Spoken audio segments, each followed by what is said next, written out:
The Killer. Does it live up to the legendary status of David Fincher's career, or was it utterly disappointing? Let's talk about it. What's going on, guys? It's your boy Ty, and today in this video, I'm going to be doing a 5-minute review on David Fincher's brand new Netflix film, The Killer. This just came out a few days ago. I'm a little bit late to the party, but in case you can't hear it in my voice, I'm honestly pretty sick right now, so I'm just trying to get this video out. Sorry if my energy isn't super high, but yeah, guys, with that being said, a 5-minute review. It's pretty self-explanatory. It's a series on this channel where I give myself just 5 short minutes to give my thoughts, opinions, what I love, and what I hated about the film that we are talking about in this video today. If you like this video, please consider dropping a like, and also, if you want to stick around, if you love movies, consider subscribing. Let's not waste any more time. Again, sorry, my energy isn't going to be super high because I do not feel good at all right now, but yeah, let's just get right into this review. Alright guys, the timer just started. Let's get right into this review. So, David Fincher, obviously one of the most legendary directors of this time. He made Fight Club, The Game, all those amazing movies, Seven.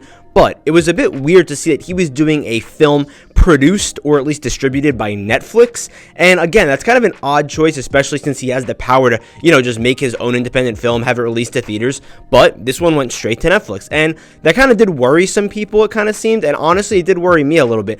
But the real question is here, because that doesn't matter. Was it a good movie or was it not?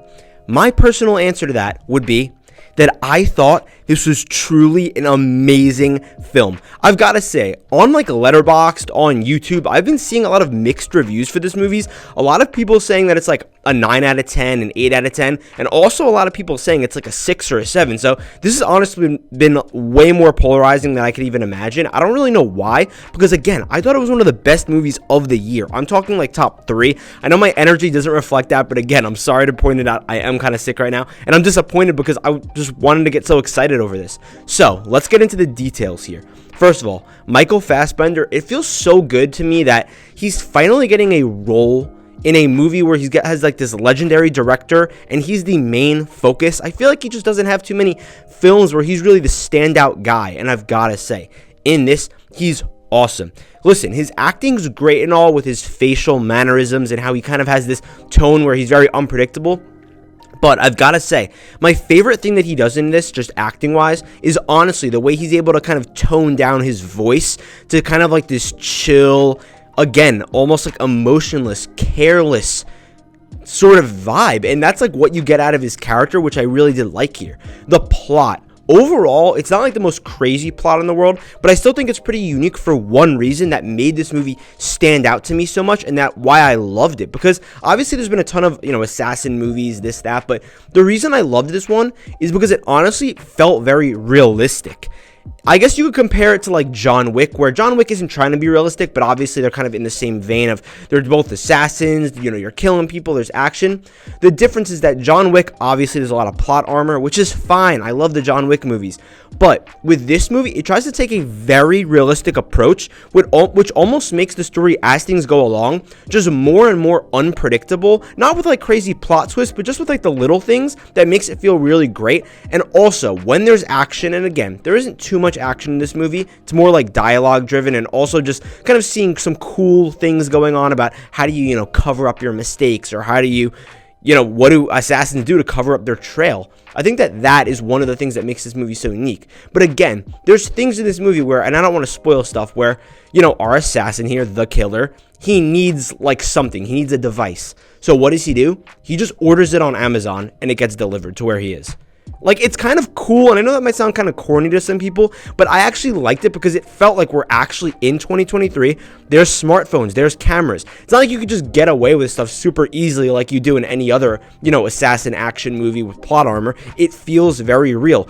Our assassin here, the killer, I don't know why I keep saying the assassin, he makes mistakes, and not in a way just so that the plot can move forward, almost just mistakes that don't even really matter, but it just shows you that, again, he's a human and that you don't know what's coming next in all this movie. The themes here about how, it's said in the trailer too about how he doesn't really have empathy, you gotta stick to the plan, you gotta worry about what you're doing.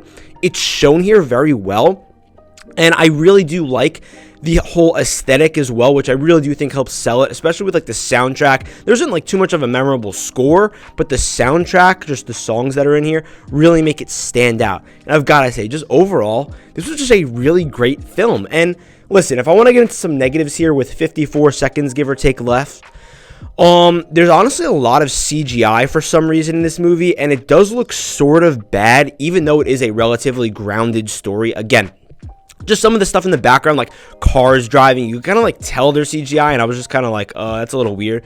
Also, I would say maybe you slightly feel the Netflix touch in here, where it does feel a little bit pushed with, like, again, like I mentioned before, there's like a little bit of Amazon in here, a little bit of McDonald's, like he goes to McDonald's to eat, like that type of stuff where you're like, really, we're like kind of promoting companies in here. It feels a little bit cheap.